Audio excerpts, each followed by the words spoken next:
Okay, picture this. You're in the wine aisle, staring at two bottles of Sauvignon Blanc. They look pretty similar, but one has a classic cork, the other has a metal screw cap. Which one do you grab? For like decades, that simple choice has been loaded with all these assumptions about quality, tradition, and, price. But what if everything we thought we knew about that humble screw cap was wrong? I mean, that's the big question, isn't it? Is that little twist-off cap just a dead giveaway for a cheap, simple wine? Or is there a much deeper story? A story of science and real intention, hiding right there in plain sight? Well, let's twist the cap off this whole debate and see what's really inside.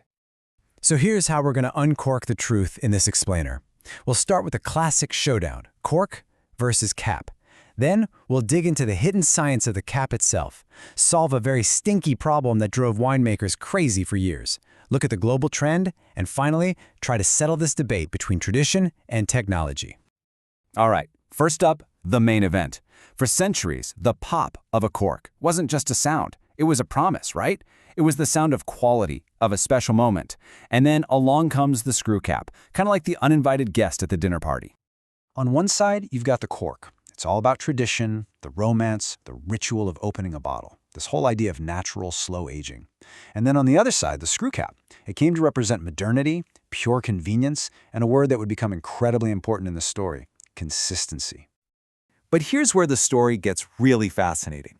That simple little twist-off is actually hiding some serious technology. Trust me, it's so much more than just a lid. See, a screw cap is actually made of three key parts. You've got the outer aluminum capsule, the threads that lock it on, and then, most importantly, this tiny, unassuming disc on the inside, called the liner. That little liner, that is the secret weapon. It is the brain of the entire operation. So why is the liner the brain? Well, it all comes down to something called OTR, which stands for oxygen transmission rate.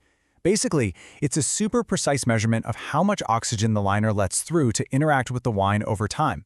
If you can control the oxygen, you can control exactly how the wine ages. And this is the brilliant part. It's not a one-size-fits-all situation.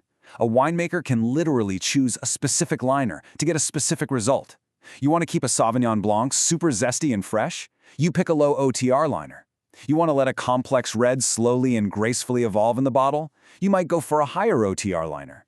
It's a precision tool, not a lazy shortcut. So if the screw cap is such a precise tool, why was it even invented in the first place? Well, it was designed to solve a huge, expensive, and very, very smelly problem that was ruining perfectly good wine all over the world. Everyone, meet the villain of our story, TCA. This nasty chemical compound could naturally occur in cork, and if it contaminated a wine, it was game over. It didn't just kinda dull the wine's flavor, it would replace it with this disgusting smell of a moldy basement or a wet dog. This is what we call cork taint. And this wasn't a rare thing. Some estimates say that, historically, as many as 1 in every 20 bottles sealed with a cork could be tainted.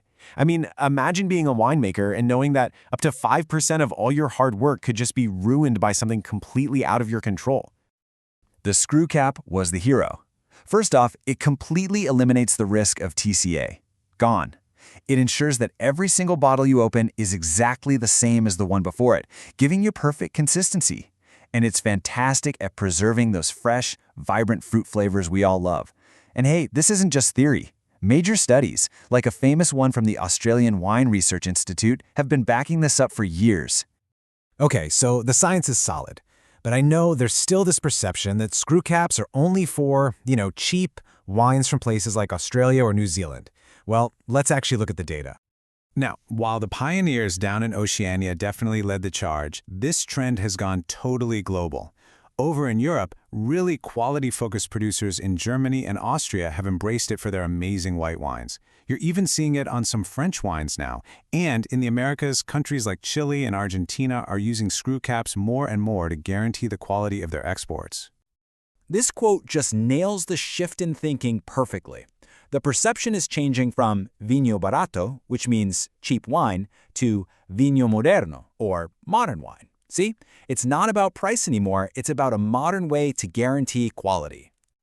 So, we've seen the science, we've seen the global trend, but where does that leave us in this big battle between the old and the new? What's the final verdict for us, the people actually drinking the wine?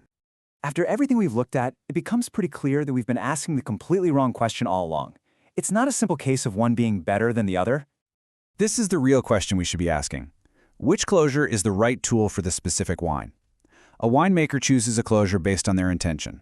For that grape, from that particular year, made in that particular style, it's a deliberate choice, both artistic and scientific. So, the next time you see a screw cap, I want you to try and not think cheap. I want you to think intention. It is a sign that the winemaker made a conscious decision to protect their creation and to deliver it to your glass exactly as they imagined it. Fresh, full of flavor, and completely 100% fault-free. It's really a powerful reminder that innovation can come from the most unexpected places. And it kind of leaves you wondering, right? What other sacred traditions of the wine world are going to be challenged, all for the sake of a better glass? The answer, it seems, might just be hiding in plain sight, right there on top of the next bottle you open.